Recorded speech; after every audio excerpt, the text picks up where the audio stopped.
Hola a todos. Hola y bienvenidos a Uranio en la mochila. Bienvenidos ya a un episodio más, ya nuestro tercer episodio. Esperamos les haya gustado mucho el episodio anterior. Sí, la verdad es que tuvo un gran recibimiento. Fue un gran tema, la verdad, es de nuestros mejores temas. Sí, es de, top temas que hemos tenido. De nuestra vasta cantidad de episodios que tenemos. Y pues nada, les agradecemos mucho los comentarios, el apoyo que nos han dado, especialmente en este último episodio que tuvimos. Nos vamos a presentar por si alguien es la primera vez que nos escucha. Así es, yo soy Juani. Yo soy María Inés, Mandarines. Para los amigos. Y bueno, en este episodio traemos un tema que lo vamos a dividir como en mini segmentos, pero que todos tienen que ver con lo mismo. Algo distinto, ajá. Cada uno va a ir variando, pero todos van de la mano. Y el tema es formas alternativas de medir el tiempo. Bueno, formas alternas. Qué fail. Formas alternas de medir el tiempo. Ahí lo dejamos. Bueno, ¿y a qué nos referimos con esto? ¿Qué es formas alternas de medir el tiempo? Bueno, pues desde que existe el mundo no existían los relojes, no existían los registros históricos, entonces no siempre podemos saber qué edad tienen las cosas. Si encontramos algo que es muy viejo, no podríamos saber qué tan viejo es. Entonces, a lo largo del tiempo se han ideado nuevas formas, nuevos métodos para poder datar la edad de ciertas cosas. Bueno, ¿se han ideado o se han descubierto? Sí, ambas. Porque estaban ahí. O se han inventado. No sé, ya veremos. Bueno, y entonces les traemos 4 formas alternas de medir el tiempo. La primera forma alterna que tenemos de medir el tiempo es el carbono 14. El carbono 14. Este es uno de los métodos más famosos, diría yo. Sí, tal vez de los más algunos populares. de ustedes han escuchado acerca del carbono 14 y sus incidencias. Sobre todo si conocen más sobre arqueología o sobre fósiles, este es uno de los métodos más utilizados para datar en estos tiempos. Sí, porque, digamos, si encuentran un fósil, pues esta es la manera muchas veces en la que datan de qué edad viene o cuánto tiempo tiene. Bueno, y explicando cómo funciona este método para los que no lo conocen, el carbono 14 consiste en que hace mucho tiempo, o sea, desde siempre ha existido carbono en la atmósfera. Y todo lo orgánico, ya sea plantas o animales, los troncos, la madera, van absorbiendo este carbono. Por el ciclo del carbono. Así es. Y el carbono se puede estar en muchas formas. Puede estar de forma de carbono 14 o carbono 13 o 12, por ejemplo. Y estas distinciones, pues, solamente no cambian mucho en su composición, pero tienen la diferencia de que unos van a ser más estables que otros. Entonces, por ejemplo, el carbono 12, que es el más abundante y el que, pues, mejor se conserva, va a mantener como todas sus propiedades a lo largo del tiempo, a diferencia del famosísimo carbono 14. Es mucho más estable. Entonces, cuando se encuentra un fósil o rastros de madera o huesos o cosas así, se puede comparar cuánto carbono 12 tiene y cuánto carbono 14 tiene. Entonces, el carbono 14, al ser inestable, por medio de decaimiento radiactivo, se va perdiendo. O sea, cada vez hay menos carbono 14. Pero el carbono 12 sí se mantiene porque es estable. Entonces, al comparar ambos, se dice, a esta cantidad de carbono 12 le corresponde tanta de carbono 14. Si estuvieran ambas en balanza. Pero como no está, entonces a partir de eso se puede datar. Entonces se ha perdido tanto y para que se pierda esto ha tenido que pasar miles de años. Sí, y hay que ver que esto pues no es un proceso inmediato. En un año no se va a perder la mitad de carbono 14 que hay dentro de un organismo, sino que pues se va perdiendo a lo largo de muchos años. Es por eso que este método sirve mucho para datar cosas que son muy viejas. Entonces, pues, si encontramos algo que es de hace 5 años, pues tal vez su carbono 14 vaya a estar casi igual. Y también tiene ciertas limitaciones, porque por ejemplo solo sirve para materia orgánica, materia que absorbió carbono. Entonces, para cosas como metales o minerales, que estas no absorben el carbono, no podemos usar este método, ya que no lo absorbió. Y también, si algo es demasiado viejo, ya no va a tener. Ha perdido casi que todo el carbono 14 y las cantidades son tan pequeñas que no puede diferenciarse. No podría decirse, ya pasaron tantísimos años. Bueno, sí, y en conclusión del carbono 14, podemos decir que es un gran método para... Es uno de los más famosos. Sí, nos ha servido mucho. Famoso método y pues que es muy útil realmente haber descubierto este balance entre ambos tipos, si lo queremos ver así, de carbono. y pues que esperamos que nos siga funcionando en el futuro. También agregando que con este método, cuando nos dicen, los dinosaurios existieron hace tantos miles de años, o hace tantos miles de años es que se formaron estas montañas o cosas así, y uno dice, pues, ¿cómo alguien puede saber esto? O sea, ¿quién estuvo ahí? Pues no era necesario estar ahí. Con esta prueba de carbono 14 es que se puede entender, a partir de tantos años es que empezaron a aparecer los primeros árboles, por ejemplo. Sí, y todos estos registros, pues al final del día de seres vivos que tuvieron en algún momento carbono en su interior. Carbono en la mochila. Carbono en la mochila. Entonces, bueno, ese sería el primer método, pues bastante sencillo, bastante conocido tal vez por algunos. Y ahora vamos a pasar a un segmento donde tanto Juan Ignacio como yo vamos a compartir pues métodos que el otro no conoce, entonces va a ser divertido. Nos vamos a enseñar mutuamente aquí. Con ustedes, el público. Bueno, ¿empiezas tú? ¿Quién empieza? Empieza tú. Va, está bien. Entonces, este método es un poco distinto. La verdad es que no es como muy utilizado. Es algo... O sea, es una manera como curiosa de poder medir el tiempo. La verdad es que no es algo que se utilice así... Okay. Wow, qué práctico es este método, sino que es... ¿Qué nombre le pondrías a tu método? A este método. ¿Cómo se llama? No es que tenga un nombre, pero es más que nada utilizar la estrella polar. Ok. Ahí sí habría que usar los registros históricos. Entonces, ¿qué es lo que pasa? Para dar un poco de contexto, en el presente tenemos una estrella polar, que esta estrella es la que vemos, o sea, que apunta directamente al norte del... sí. O sea, es justo sobre el polo norte. Entonces, es muy utilizada para la gente para guiarse, por ejemplo, para los navegantes, porque esta estrella se encuentra en el norte. Saben a dónde ir. Justo en el norte, exacto.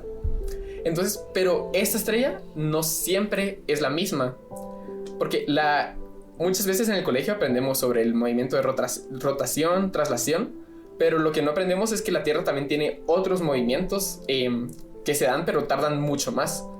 Y, por ejemplo, está el movimiento de precesión, que si lo imaginan puede ser como un trompo que va girando en un círculo, pero este trompo a veces cuando va cayendo va tambaleándose y entonces la punta del trompo va apuntando hacia distintos lados. O sea, ya no está en el centro, sino se va como oscilando. Va apuntando hacia distintos lados. Aunque se siga moviendo en el mismo círculo, la punta va apuntando hacia otros lados. Y esto es algo así como lo que hace la Tierra. Sin embargo, este ciclo, o sea, dar toda la vuelta entera, tarda 26,000 años. Entonces apenas es perceptible. Pero las consecuencias de esto es que nuestra estrella polar va cambiando. Por ejemplo, para los egipcios, la estrella polar no era polar. Nuestra estrella polar actual es Polaris. Para ellos era Tuban, hace 27,827 años más o menos. Wow. Y esa estrella también quedaba justamente sobre el polo norte. La fecha que dije era justo cuando estaba lo más cercana al norte. Y luego, pues poco a poco se va moviendo. Entonces, usando estos registros históricos, es por ejemplo que se dice, para los egipcios, la estrella polar era esta. Entonces esto tuvo que haber sido hace tantos miles de años. Por este movimiento de la Tierra. Por este movimiento de precesión. Pues como digo, tampoco es que sea demasiado utilizado, porque no han habido demasiadas estrellas polares, pero es un dato curioso, es algo que uno podría hacer por diversión si no tiene tiempo ni nada que hacer. Y así como dato curioso también, nuestra estrella polar va a dejar de ser nuestra estrella polar hasta el año 3000, porque para el año 3000 ya nuestra estrella polar sería Errai. O sea que ya no va a ser más Polaris, esta se va a ir moviendo hasta que cambie de lugar con otra estrella. Y así es un ciclo de muchísimas estrellas polares hasta que se completen otros 26,000 años y vuelva a ser Polaris. Wow. Y por ejemplo, de aquí al año 3000, Polaris se va a ir moviendo. O sea, en algún momento va a seguir ahí, pero ya no va a estar súper al norte. Sí, o sea, cada vez nuestra estrella polar va a estar menos en el polo norte. Y cuando hace ese cambio de una estrella a otra, ¿es cuando más está la nueva hasta el norte? Sí, o sea, cada vez esta se va alejando y la otra va acercándose más al norte. Wow, qué interesante. Entonces vivimos en una gran época porque tenemos una estrella muy brillante justo en el polo norte, no está tan desviada. Porque no pasa lo mismo en el polo sur, que ahí no existe una estrella del polo sur. Entonces hay que apreciar mucho a nuestro Polaris, que nos guía y está ahí para nosotros. Gran estrella. Y lo va a estar ahí hasta que muramos. Probablemente. Wow, gran método, muy interesante. Gracias. Me gustó mucho. Y ahora vamos a pasar a mi método. Bueno, yo aquí tengo mis notas y las voy a ir consultando porque este método pues no es tan extenso, pero pues requiere de algunas aclaraciones. Mi método se va a llamar las burbujas en los glaciares. Wow. Bueno, este método habla de cómo, primero así a rasgos generales, habla de cómo este método nos ayuda a ver las comparaciones de gases atrapados en los glaciares, que pues los glaciares han estado ahí hace mucho tiempo y pues al comparar estos gases atrapados con los gases de la atmósfera actual, podemos ver ese cambio, especialmente para temas de cambio climático, de glaciaciones y pues todos este tipo de efectos y de... Como la composición química de la atmósfera. Sí, cómo va cambiando la composición según el tiempo. Bueno, entonces para empezar este método, para ver cómo funciona realmente, tenemos que saber primero cómo se forma un glaciar. ¿Tú sabrías cómo se forma un glaciar? Sí, no creo que tenga mucha idea. O sea, supongo que en las épocas de la Tierra que estuvo más lejos del Sol se fue congelando gran parte del agua. No, bueno, o sea, eso aparte. En parte. Pero en sí, un glaciar se forma cuando pues la nieve que hay en los polos se va acumulando y sedimentando con el tiempo.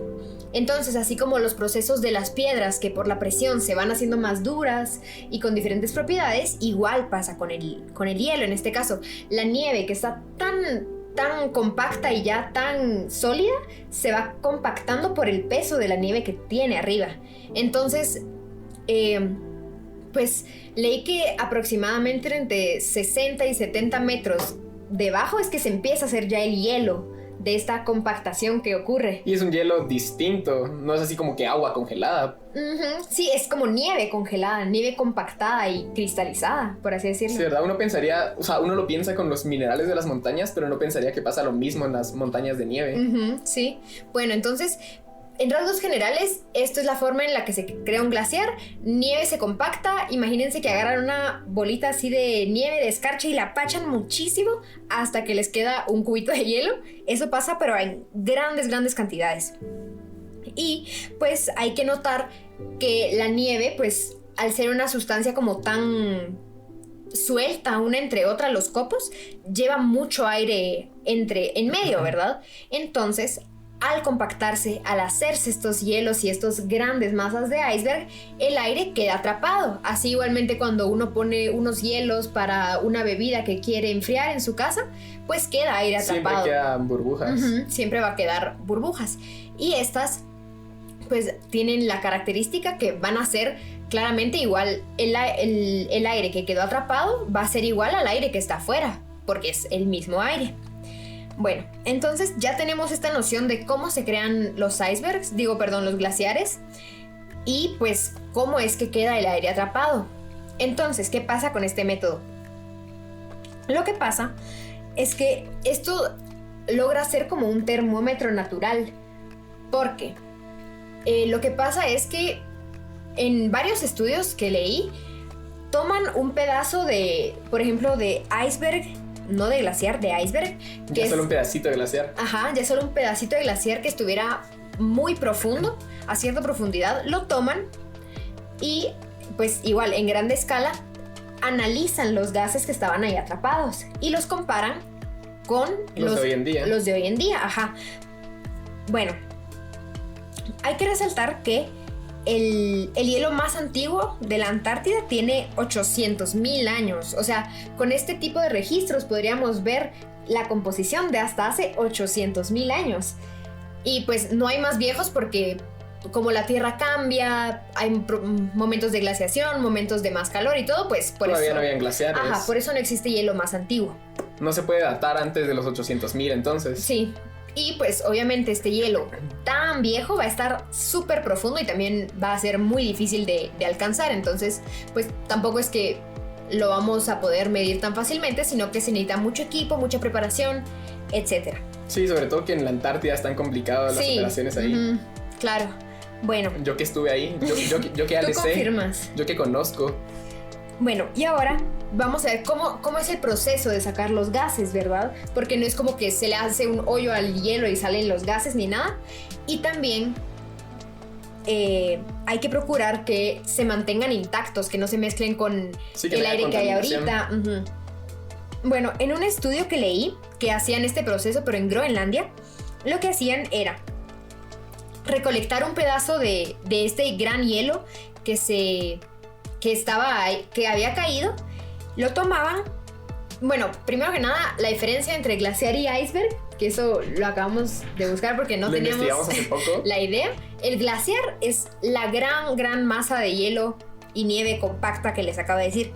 Y el iceberg es el pedazo que se suelta y va flotando en el océano. Bueno, entonces, toman un pedazo de este gran hielo de los icebergs que pues se desprendió. Lo toman.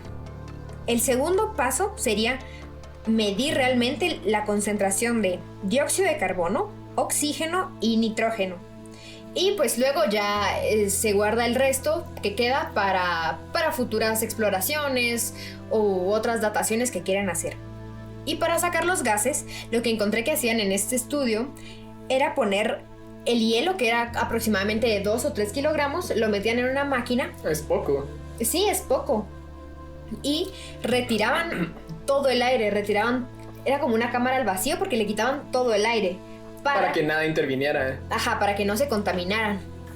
Luego le ponían calor a esta caja donde estaba ahora el hielo y pues los gases empezaban, como se evaporaba, empezaba a subir por un tubo hasta que llegaba, en pocas palabras, a otro tubo que tenía mercurio que atrapaba los gases. La verdad no sabía que usaban el mercurio para eso. Sí. Igual en nuestro Instagram les vamos a dejar fotos de lo que estamos mencionando, así ustedes lo pueden ir a ver e imaginárselo mejor por si no lo pueden visualizar tanto. Búsquenos como uranio-mochila. Ahí lo pueden ver. Sí. Bueno, entonces, una vez ya lograban atrapar los gases, pues ya sellaban ese tubo completamente y ahí es que ya podían proceder a hacer pues los análisis.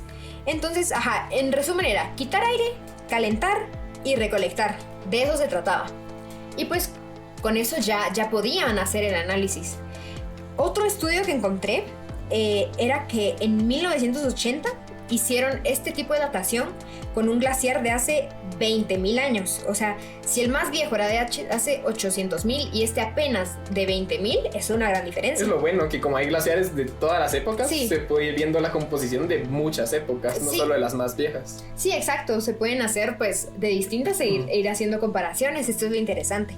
Bueno, la cuestión es que con este glaciar de hace 20.000 años, pues los registros y las investigaciones que hicieron, pues dieron a notar que la concentración de dióxido de carbono era 50% menos que la que tenemos hoy en día. Y pues eso nos da muchos indicios también del cambio climático. Pues hay muchísima gente que niega el cambio climático, que no la cree, que dice que cómo eso va a ser posible, que solo es la Tierra pues haciendo los procesos naturales, pero vemos que no. O sea... Sí, son las consecuencias directas. De consecuencias... Aquí se nota, se hace mucho más evidente todo el exceso de dióxido de carbono que tenemos. Claro, hoy en día. Esta es una de las múltiples formas, no solo de ver cómo estaban las condiciones atmosféricas, sino cómo hemos ido cambiando. Entonces, imagínense, si en 20.000 años se duplicó esta cantidad de dióxido de carbono, y esto pues claramente no va a parar. Y cada vez van todavía... O sea, y eso que en ese entonces todavía no existíamos nosotros, pues. Sí, y ahora que nuestro crecimiento es exponencial, ¿cómo se van a ver los glaciares de hoy en día dentro de 20.000 años? Sí, eso es muy interesante. Entonces, este método realmente lo que busca es hacer como esa comparación climática, y por eso les decía que era un termómetro pues casi que natural, porque también dependiendo de la concentración, sabemos que si hay más dióxido de carbono, más gases de efecto invernadero, va a haber tal vez más calor, las condiciones van a ser diferentes, y entonces también con esto se pueden medir cómo eran un poco los climas. Bueno, y también esto nos indica cómo era el clima hace, digamos, en este caso 20.000 años, pero ellos también podían saber que esto era de hace 20.000 años, por ejemplo, por métodos como el del carbono 14 que acabamos de... Sí, se complementan entre todos. Sí, uno nos ayuda a ver la antigüedad de esto, y la otra la composición que tenía. Entonces, Bueno, ese sería mi método. Gran método. La verdad es que sirve demasiado y nos ayuda a darnos cuenta de nuestra realidad, de cómo hemos alterado el clima donde vivimos. Sí, ajá, pues es claramente más para la atmósfera, para ver el clima y el cambio climático. Y pues me parece una gran evidencia también para cualquier escéptico. Si conocen un escéptico del cambio climático, alguien que lo niegue, pues les pueden hablar sobre los glaciares y sus burbujas. Y entonces creo que eso. Y pues ahora vamos a pasar al último método. Bueno, y ahora vamos a seguir con este último. Continuando con este último tema. De este sí sabemos los dos, entonces ambos se los vamos a explicar. Tal vez sea el favorito de ambos. O sea, yo creo que es el que más me gusta a mí. Sí, yo creo que también es muy interesante. Y además es fácil de notar porque no necesitamos ir a la Antártida a cortar hielo o esperar 26,000 años a una estrella. Y es para escalas más cortas, porque utilizamos los anillos de los árboles. Este método es de anillos de árboles. De cómo leerlos. Sí, aparte que es mucho más gráfico, entonces se puede ver. Les vamos a dejar, como ya les dijimos, imágenes donde pueden notar cómo se nota. Bueno, ahorita les explicaremos, pero es muy evidente y entonces hace que sea más satisfactorio ver este método. Sí. Bueno, y el método consiste, como habías dicho, en leer los anillos de los árboles. Como vemos, pues ahí van a ver también nuestras fotos, o si ya saben un poco de anillos, si pueden recordar cómo se ve un árbol por dentro, van a ver que son pequeños círculos. Si partiéramos un tronco así transversalmente, se ven todos los círculos que lo conforman. Y estos van... cada anillo se compone de una parte clara y una parte oscura. O sea, todo eso va a ser un anillo que rodea al árbol. ¿Y estos anillos, qué es lo que nos van diciendo? Bueno, pues cada anillo significa un año que ha vivido el árbol. Entonces, pues un árbol grande, pues claramente va a ser mucho más viejo. Y un árbol, pues que tiene pocos anillos, va a ser más joven. Y estos anillos también lo que nos van diciendo es, o sea, un anillo lo que significa es el crecimiento que tuvo el árbol. O sea, porque creció, entonces agregó más material, agregó, por decir así, un anillo más. Sí. Y uno pareciera que es insignificante, pero luego vemos los troncos y esa cantidad de anillos va sumando un tronco enorme. Y también hay que tener en cuenta que aquí no es... Los árboles por fuera tienen su corteza. Aquí no es que se va haciendo una corteza sobre otra todos los años, sino que la corteza se queda pues igual se va modificando, pero lo que crece es siempre en el interior. No es lo de fuera. Sí, lo de fuera, pues la corteza es aparte. Entonces, bueno, estos anillos lo que nos dicen es la cantidad de agua o de luz o los posibles daños que pudo haber tenido ese árbol en un tiempo. Sí, porque la parte clara generalmente es la parte más grande del anillo y esta va a ser el crecimiento que tuvo el árbol en primavera o en países como el nuestro, en Guatemala, que no hay estaciones marcadas. Pues va a ser el crecimiento que hubo cuando había más disponibilidad de agua. Cuando el agua es más abundante, entonces crece más, o sea, el anillo es mucho más grueso. Sí, y por la otra parte, la parte del anillo que es oscura va a ser la que creció en verano en países donde hay pues estaciones, y si no aquí en época seca, donde no había tanta disponibilidad de agua, entonces pues crece menos. Bueno, también con este método entonces podemos ver varias cosas. Primero, la edad del árbol. Si cortamos un anillo a la mitad y vamos contando los anillos que tiene, pues vamos a ver la edad del árbol y vamos a ver cuántos años ha estado aquí. Algo más que podemos ver también es cómo ha sido el clima en un bosque, por ejemplo. Si agarramos un árbol de un bosque y vemos que ha tenido muchos anillos gruesos, entonces decimos, entonces aquí ha tenido grandes lluvias, épocas muy lluviosas, muy húmedas. Pero si vemos otros árboles que tienen anillos delgados por largos tiempos, decimos, hace tantos años, o sea, alrededor de unos 20, 30 años, aquí era muy seco y por lo tanto solo tenía anillos delgados. Entonces, todos estos cambios que se han dado en el clima van marcando al árbol. Sí, entonces, podemos ver tanto la edad, el clima, cómo ha estado, y también nos indica pues condiciones así como habíamos dicho fuera de lo común, como una sequía o demasiada agua o incendios forestales. Un incendio también deja marcado el anillo, ven los daños, o cualquier lesión, algún corte o algo así, se queda marcado en el anillo. Sí, entonces este anillo, los árboles casi que nos están hablando y contando su historia. Ahí casi que escrito en madera. Su autobiografía. Eso, ajá. Bueno, y en resumen, pues serían los anillos de los árboles. Yo creo que es un método increíble. Método. Si alguna vez van a un bosque, a un parque y ven que hay un árbol talado. No lo vayan a talar ustedes, no vayan a cortar árboles solo para ver el tronco. Pero pueden darse una idea y una guía y ahora ya saben cómo medir esta edad del árbol. También hay que recalcar que un árbol joven va a crecer mucho más anualmente que un árbol que ya está viejo. Cada vez van creciendo menos. Uh-huh. Sí, por eso también, por ejemplo, si ven un tronco muy grande y ven que los anillos que están ya más a las orillas son ya muy delgados, pues no necesariamente significa que haya sequía. Sí, ajá, no todo siempre va a ser de que le falte agua. Uh-huh. Sí, tal vez solo es que porque ya está muy grande necesita muchísimos más recursos para crecer, entonces tiene que distribuirlos mejor, usarlos y pues ya está más viejito el árbol. Entonces, pues así es como crece de poco o de mucho. Bueno, y con eso tenemos 4 métodos distintos que les dimos para medir el tiempo, ya que, como les decimos, no siempre ha existido el reloj, no siempre se ha podido escribir, esto pasó hace tantos años. Entonces, pues, pueden comentarnos cuál es su método favorito, o si conocen algún otro método que se les ocurra, por más que sea práctico, ¿no? Porque ahí vimos que no todos son muy útiles. Sí. Pueden comentarlo también. Igualmente me gustaría recalcar que la importancia de esto puede ser, por ejemplo, en países como el nuestro, que no hay tantos registros históricos de tanta calidad, de los climas, de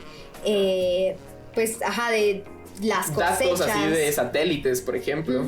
Como pueden haber en otros países, estos métodos nos pueden ayudar muchísimo porque ya son registros que tenemos aquí a la mano. De forma natural y que nos podemos ayudar para ver cómo está el pasado, cómo estuvo el pasado y pues tal vez hacia dónde nos podemos da una idea a dónde nos dirigimos. Dirigiendo. Así es. Así que pues con esto los dejamos en este episodio tal vez un poco diferente. Un poco, cambiamos la dinámica. Esperamos que les haya gustado muchísimo y como les repetimos que ahí van a estar en nuestro Instagram las imágenes. Síganos en nuestras redes de los sociales. métodos. Ahí van a estar así los anillos de los árboles principalmente. Yo también les quiero dejar la máquina con la que se extraen los gases del sí, yo también quiero verla porque no la he visto. Para que tengan más la idea. Y pues si se nos ocurre algo más para subirles, ahí se los pondremos. Pero entonces estén atentos a eso. Muchas gracias, esperamos les haya gustado el episodio. Esperamos verlos de nuevo en el próximo episodio y hasta la próxima. Hasta la próxima, adiós.